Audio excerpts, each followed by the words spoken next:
Lifeline services are services whose functions allow the community to survive. They're critical to the operation of the function of the community.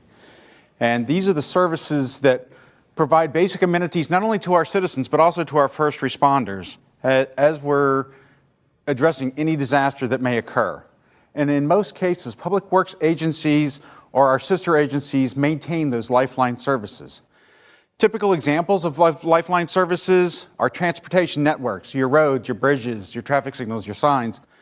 And it's important, obviously, that those systems are functioning and operating so we can respond to the folks who need our services immediately, and also allow those folks to be able to get medical help, food, shelter.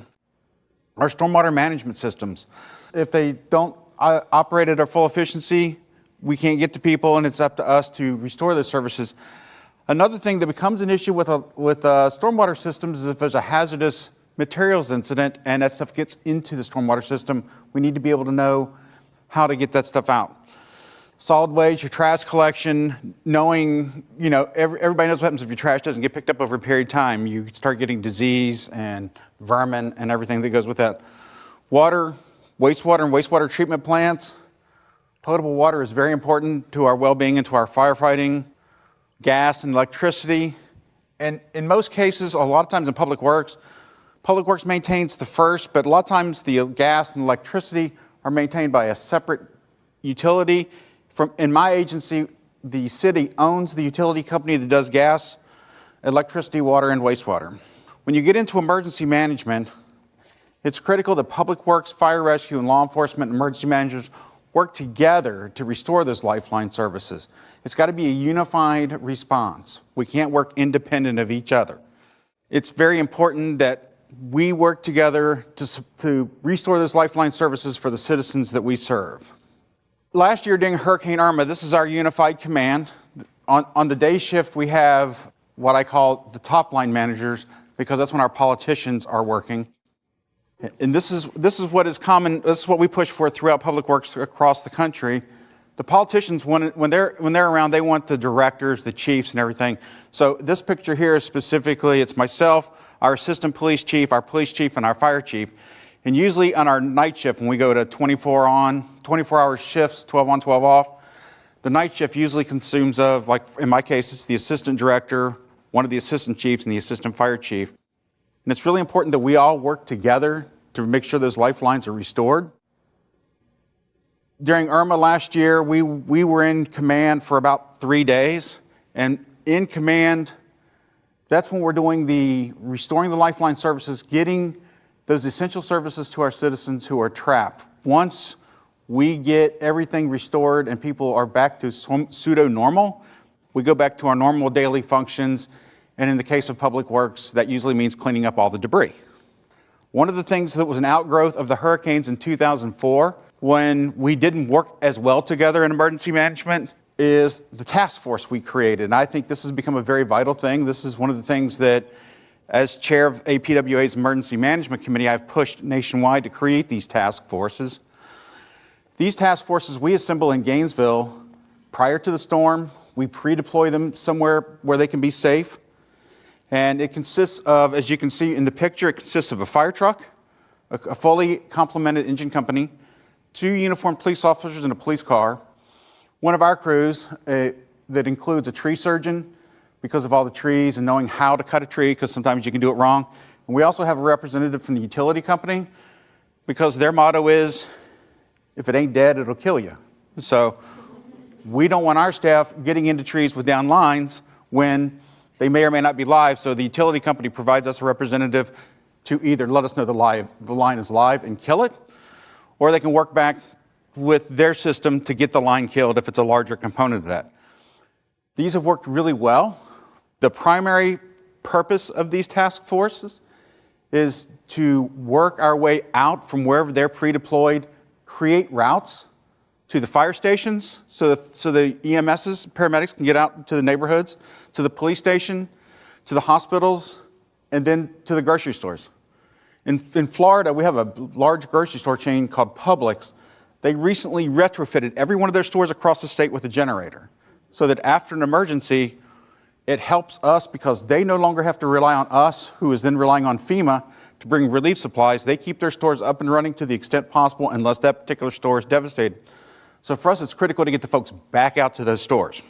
There's several different ways. I like to think outside the box and how Public Works can help with restoring those lifeline services beyond your normal everyday hurricane. Because in your hurricane, and not a normal everyday hurricane, but in a hurricane, you've got mass devastation, and one of the key components is returning our citizens to their normal way of life. That's what we want to do. We want to get those services returned. But there's lots of other things that affect people's daily lives. A fatal crash scene. I saw on the news this morning there was a bad crash somewhere here in the D.C. area. I'm sure it's probably a daily occurrence. And that will close a section of road because once you have a fatal crash, you've got a fatal crash investigation. So that will affect that section of road for half of a day. One of the things we work with our police department and our fire department on is trying to help them clean up that section of road so that when we do open the road, there's not debris everywhere. And a lot of times people don't think about this, but one of the things we'll do is we'll show up at the scene, we'll establish a traffic control perimeter for them so that police officers, sworn police officers, can go do their job, whether it's investigating the crash or moving on to something else, let our staff do what they're trained to do. And as you can see in this example, we've got a street sweeper. In this particular case, we swept the street because there was glass everywhere. The other thing we'll do is you'll have biohazards, and there's no real good way to clean up biohazards after. We'll work with the fire department to do the best we can to get those cleaned up. But you do not want to leave blood or some other biohazard laying on the ground after a crash scene.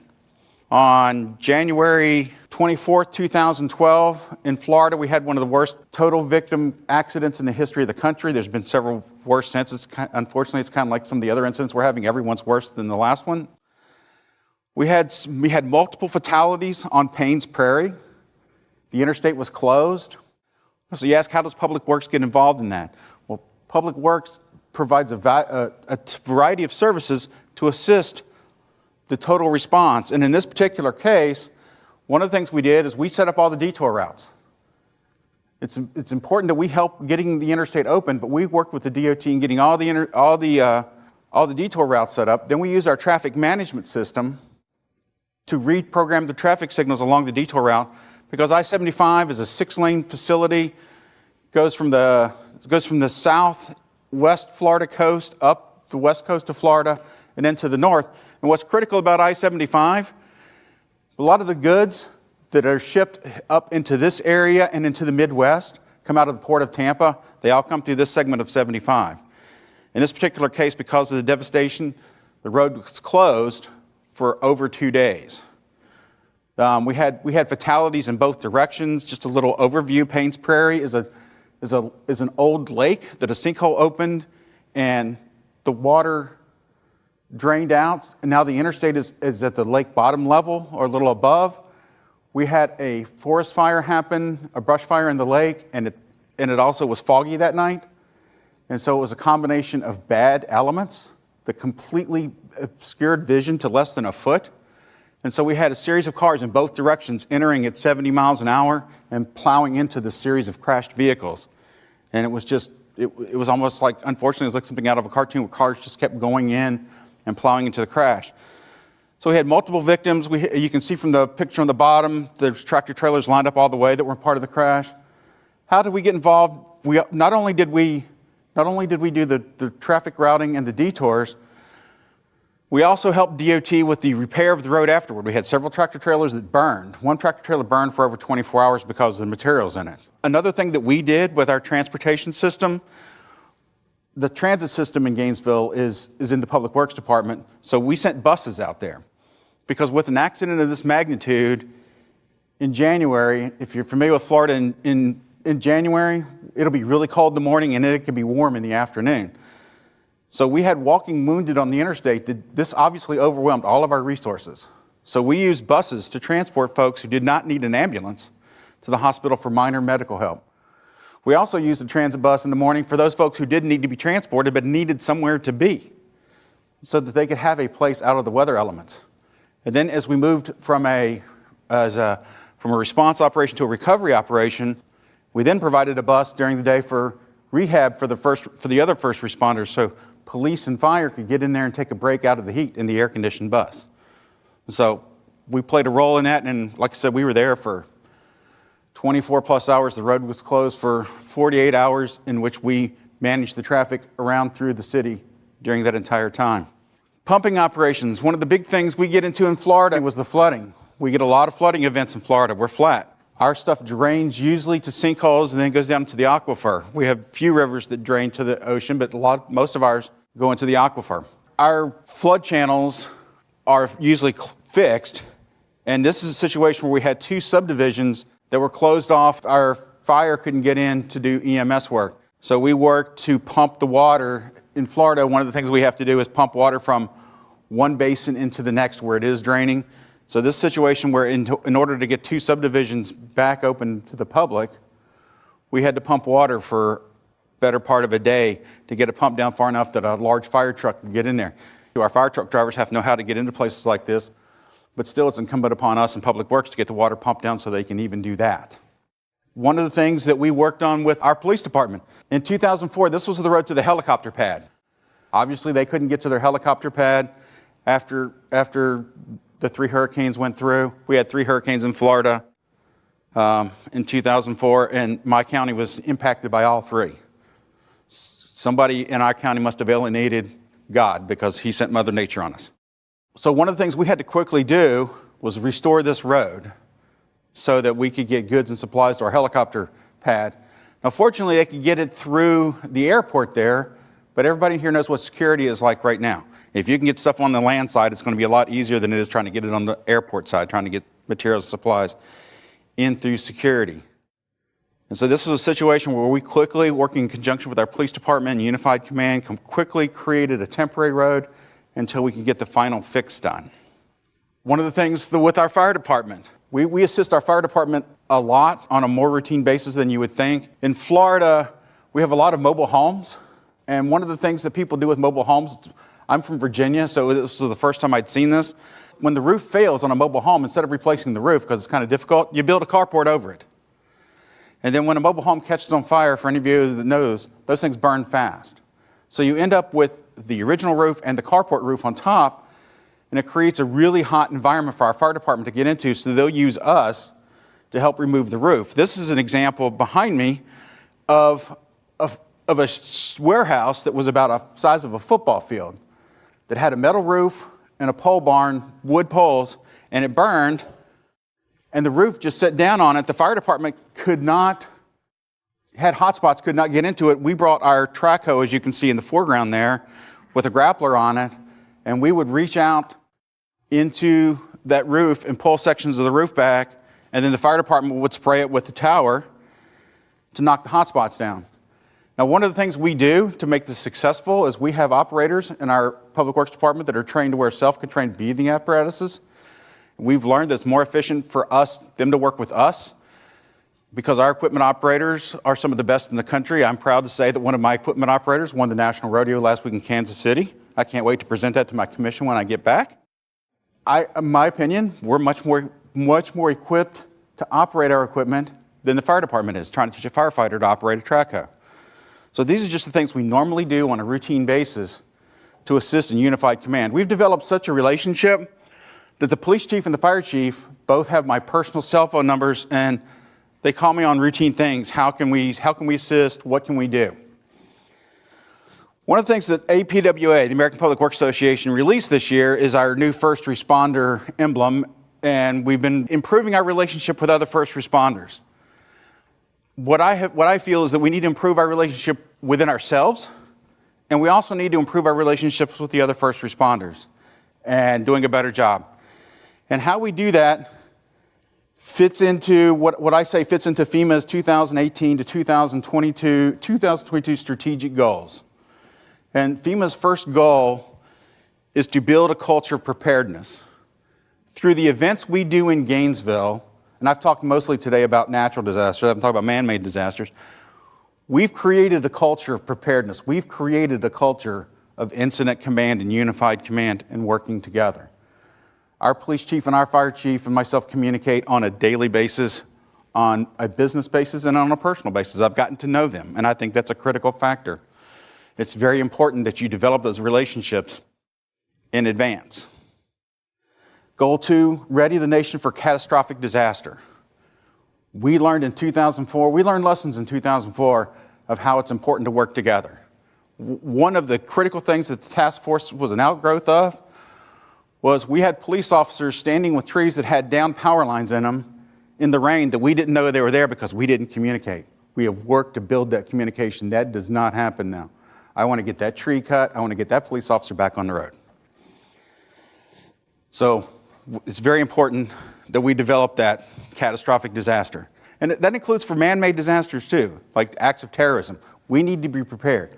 We had two speakers. We had a speaker in Gainesville recently who also spoke at UC Berkeley and the University of Virginia. You guys probably know who I'm talking about.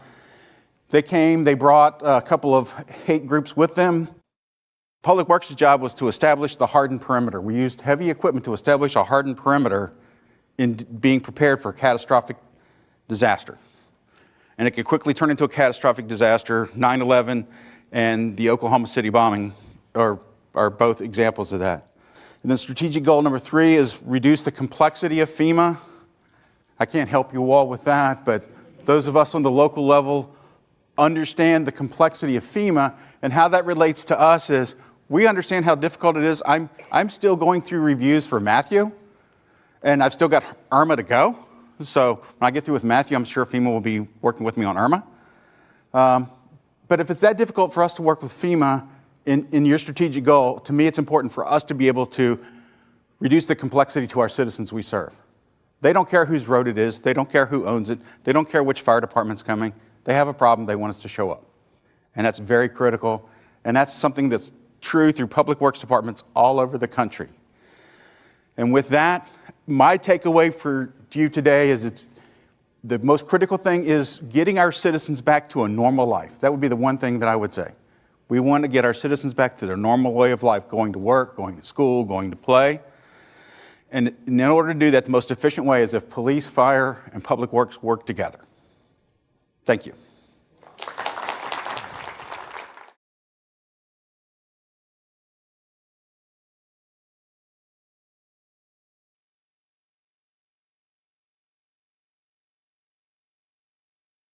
One of the things that's critical in that is learn lessons from what has happened in the past.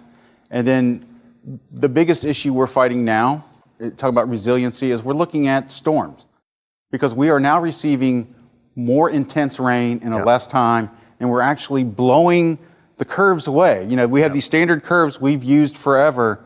We're kind of finding that with the storms we're getting today, and it's not a Florida thing, it's a across the country thing, how do we build our systems to be more resilient to accommodate that? And I think in the end, that's going to be one of those things that we end up changing the model we use for flooding.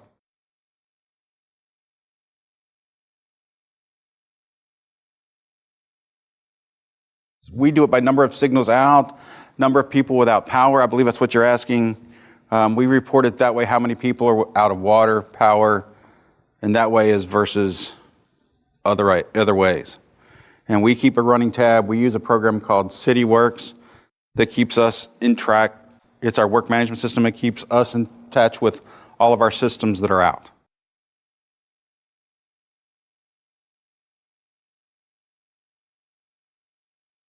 We practice emergency management 7 times a year, and we do it in a very planned stage. We have all of the first responders, including public works there.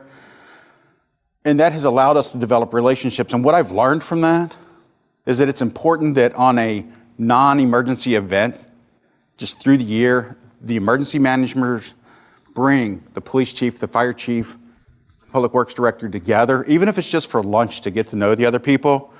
But more importantly than that, what I've learned is it can't just be the top, because I can work with our fire chief. What's more important to me is that my crew leaders can work with the sergeant or the district commander in the field. And so we practice that all levels, and we do it on several times a year instead of waiting till Hurricane Florence is about to make landfall in 2 weeks, and now I've got to deal with things. And it's important to know the personalities of the people you're dealing with and how they are in normal circumstances. You can only do that through either big tests, drills, or just meetings. We meet once a month.